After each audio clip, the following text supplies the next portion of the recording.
আমার ছাত্রী সামিহা বেশ সুন্দরী। সামিহাকে পড়াচ্ছি প্রায় অনেক দিন হয়ে গেল। এর আগে এসএসসি পরীক্ষার আগ দিয়ে ওকে মাস ছয়েক পড়িয়েছিলাম। আঙ্কেল আন্টি তখন আমার পড়ানোতে ভীষণ খুশি হয়েছিলেন। উনারা মনে করেন শেষ কয়েক মাস আমার অক্লান্ত পরিশ্রমের ফলেই সামিহা এসএসসিতে A+ পেয়েছে। তাই তো কলেজে ভর্তি হবার পর আবার আমাকে কল করলেন। কলেজে ওঠার পর এবার প্রায় মাসখানেক হয় সামিহাকে আমি পড়াচ্ছি। কিন্তু ইদানিং যেন সামিহার আচার আচরণ একটু কেমন হয়ে গিয়েছে। এমনকি ও পড়াশোনাও ঠিকমতো করে না। আমি ভাবলাম নতুন নতুন কলেজে উঠেছে, তাই হয়তো একটু মনোযোগ কম, কিছুদিন গেলেই ঠিক হয়ে যাবে। কিন্তু না, একের পর এক দিন যায়, যেই সামিহা সেই সামিহাই রয়ে যায়। তাই আমি কিছুটা বাধ্য হয়েই একদিন ওকে একটু বকাঝকা করলাম। এর মধ্যে অন্যান্য দিনের মতোই একদিন বিকেলে আমি সামিহাকে পড়াতে গেলাম। কিন্তু সেই দিন পড়াতে যাওয়ার পর থেকেই খেয়াল করি সামিহা কেমন যেন একটু অস্থির।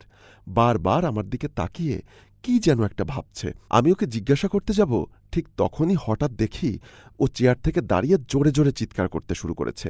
হঠাৎ কি হলো আমি কিছুই বুঝতে পারলাম না। তাই আমিও তৎক্ষণাৎ দাঁড়িয়ে কিছুটা সামিহার কাছে গিয়ে হাত বাড়িয়ে ওকে শান্ত করার ভঙ্গিতে বললাম, এই সামিহা, কি হয়েছে? কি হয়েছে তোমার? এর মধ্যেই পাশের ঘর থেকে আঙ্কেল আন্টি ছুটে আসলেন। আমাদেরকে এই অবস্থায় দেখে জানতে চাইলেন কি হয়েছে। কিন্তু সেসবের কোনো উত্তর না দিয়ে সামিহা ফুপিয়ে ফুপিয়ে কাঁদতে শুরু করল এবং আন্টি মেয়েকে কাছে টেনে নিতেই সে মায়ের বুকে মুখ গুজে ফেলল। আঙ্কেল আগের মতোই জিজ্ঞেস করে চলেছেন, কি হয়েছে? এবার সামিহা মায়ের বুক থেকে মুখটা একটু তুলে কোনো ক্রমে ফুপিয়ে ফুপিয়ে বলল, আব্বু, স্যার আমার গায়ে আমার হাত ধরে। সামিহা আর তার সম্পূর্ণ কথা শেষ করতে পারল না। সাথে সাথেই আঙ্কেল আমার উপরে ঝাঁপিয়ে পড়লেন। আমার শার্টের কলার ধরে বললেন, জানোয়ার, তোর এত বড় সাহস! তুই পড়াতে এসে আমার মেয়ের সাথে এসব করিস? তুই আমার মেয়েকে রেপ করেছিস? হঠাৎ এমন পরিস্থিতিতে আমি বেশ বিব্রত হয়ে গেলাম। তবুও কোনো ক্রমে হাত জোর করে বললাম, আমি কিছু করিনি আঙ্কেল, আপনারা আমাকে ভুল বুঝছেন। আমি আবার আন্টির দিকে তাকিয়ে বললাম, প্লিজ আন্টি, আপনি অন্তত বিশ্বাস করুন, আপনি তো আমাকে খুব ভালো করেই চিনেন। এই কথা শুনে আন্টি দেখি উল্টো আমার গালে একটা থাপ্পড় বসিয়ে দিলেন। তারপর বললেন, ছি হৃদয়, ছি, তোমাকে তো আমি ভালোই জানতাম, আর সেই তুমি কিনা আমার মেয়েটার সাথে শেষ পর্যন্ত এমনটা করলে। এত কিছুর পরে আমার আর সেখানে কোনো কিছু বলার রইল না।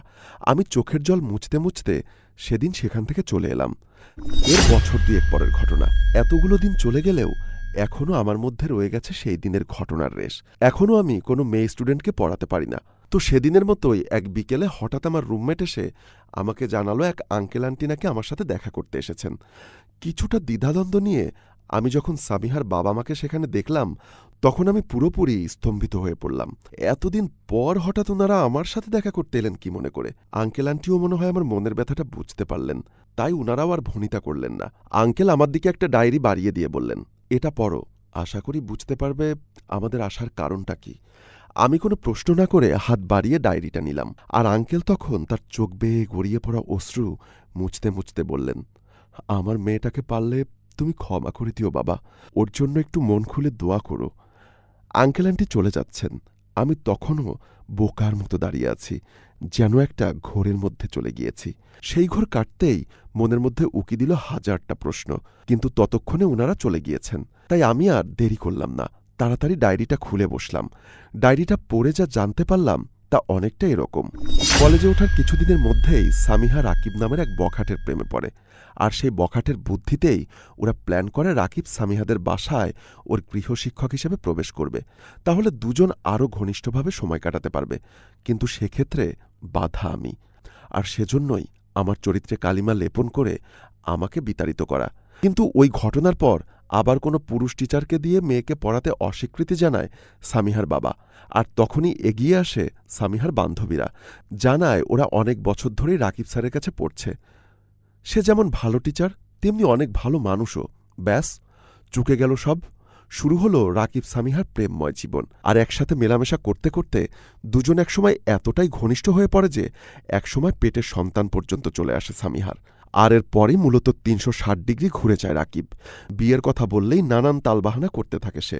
একসময় সামিহা নিজেও বুঝতে পারে ভালোবাসার সওদা করতে গিয়ে সে এক প্রতারকের পাল্লায় পড়েছে।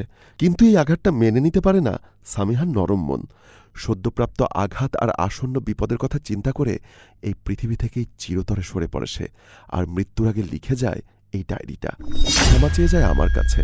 ডায়েরিটা পড়া শেষ করতেই কেমন যেন বিষণ্ণ হয়ে পড়লাম আমি। এটা ঠিক, সামিহার প্রতি আমার মনের মধ্যে এতদিন একটা ক্ষোভ জমা ছিল। আর আমি এটাও জানি, আমরা যাই করি না কেন, এর ফল আমাদেরকে একদিন না একদিন ভোগ করতেই হবে।